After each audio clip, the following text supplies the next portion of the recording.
الله لا إله إلا هو الحي القيوم لا تأخذه سنة ولا نوم له ما في السماوات وما في الأرض من ذا الذي يشفع عنده إلا بإذنه يعلم ما بين أيديهم وما خلفهم ولا يحيطون بشيء من علمه إلا بما شاء وسع كرسيه السماوات والأرض ولا يؤوده حفظهما وهو العلي العظيم.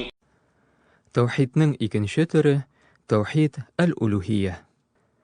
Тәүхид әл-улухия гыйбадәтләрнең барысында бер нинди ширк кыстырмыйча Аллаһка гына багышлау, бер иләһкә генә табыну. Барча пәйгамбәрләр һәм расуллар да менә шушы төр тәүхид белән килде. Аларга үз халыкларына Аллаһка ышаныгыз, Аллаһ бар дип әйтеп йөрүнең бер дә кирәге юк иде. Чөнки алар былай да Аллаһның барлыгын таныдылар. Бөтен проблема шунда иде, алар Аллаһ белән бергә башка иләһләргә дә табындылар. Аллаһка гына багышлыйсы гыйбадәтләрне башка затлар белән дә бүлештеләр. Аллаһ субханаһу ва тааля әйтә, аларның күпләре Аллаһка тиңдәшләр кылып иман китерә. Күп кешеләр Аллаһны Раббысы, барлыкка китерүчесе, ризыкландыручысы дип таный. Бу тәүхид ар-рубубия. Гыйбадәтләрендә бер ничек тә ярдәм итә алмаган, бер нәрсәне дә барлыкка китермәгән, үзләре бар кылынган төрле сынымнарны, һәйкәлләрне, агачларны, амулетларны, кояш айларны, йолдызларны, үлгән кешеләрне, изгеләрне, пәйгамбәрләрне аңа тиңдәш кылалар. Аллаһ белән беррәттән аларга да гыйбадәт кылалар. Дуга белән дәшәләр, курбаннар чалалар, алар берәр төрле зарар китерерләр дип куркалар һәм башкалар.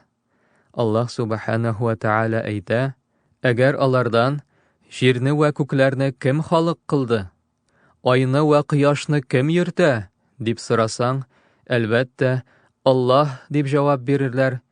Шулай җавап биргәннәреннән соң ни өчен иман китерүдән баш тарталар? Аллаһ субханаһу ва тааля дәвам итеп әйтә, әгәр син күктән су иңдереп үлгән җирне кем тергезә дип сорасаң, әлбәттә Аллаһ дип җавап бирерләр. Бар мактау Аллаһкадыр диген. Ләкин аларның күпләре хак сүзне аңламыйлар. Менә шушы төр тәүхид сәбәпле халыклар үзләренә килгән пәйгамбәрләр белән дошманлаштылар, сугыштылар. Чөнки нәкъ менә бу диннең асылы. Аллаһ субханаһу ва тааля әйтә, без өммәтләрне һәр берсенә расуллар күндердек.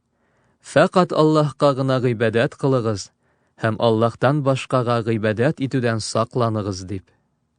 Шулай ук Аллаһ субханаһу ва тааля әйтә, синең Раббың Аллаһ үзенә генә гыйбадәт кылырга, башка нәрсәләргә гыйбадәт кылмаска һәм әти-әниеңә изгелек кылырга әмер итә.